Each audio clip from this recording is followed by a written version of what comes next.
Good evening. Thanks for joining us. Mi Jung is off tonight. We begin with breaking news and a tragic end to the search for a young Indigenous woman who vanished in Vancouver nearly 2 years ago. Her remains have been discovered near a vacant home.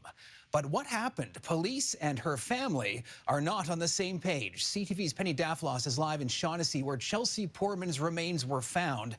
Penny, there are a lot of unanswered questions here.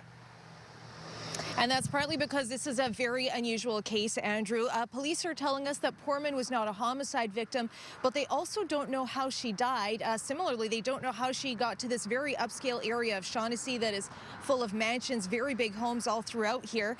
So the fact that they're calling her death not suspicious is really baffling to her mother. I don't know why they would say that, because after talking to the coroner, it's just like, I don't know. They don't even have a cause of death. You know, they don't know what happened. Somebody just doesn't, you know, they don't just die for no reason. Poorman was just 22 years old and had recently moved to Vancouver from Saskatchewan.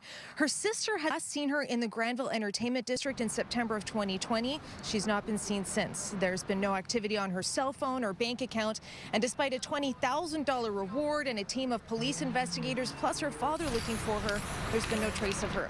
Now, the VPD tells us a construction crew found her skeleton in an overgrown backyard in this area a couple weeks ago.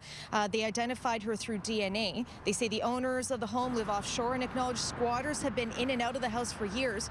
Her body had been outdoors, and they say as a result they can't do toxicology or other lab tests. They'll likely never know how she died. Her family, though, is frustrated with how the whole investigation has been handled. It's been nothing but a major fail from the beginning. That's first 10 days, there was nothing done. This is not going to go away. This is only going to grow, and I'm going to see this till the end. We worked as hard as we could. Missing persons, major crime section, consistently reviewing tips, reviewing old leads, interviewing witnesses, looking for clues up until the day that she was discovered in an attempt to locate her, in an attempt to bring her home. Police say that investigators don't want to speculate as to what happened, but they do say they will be sharing some personal details with the family soon. Now, one more addition here, Andrew. There is a group of young women here who showed up just a short time ago at the home.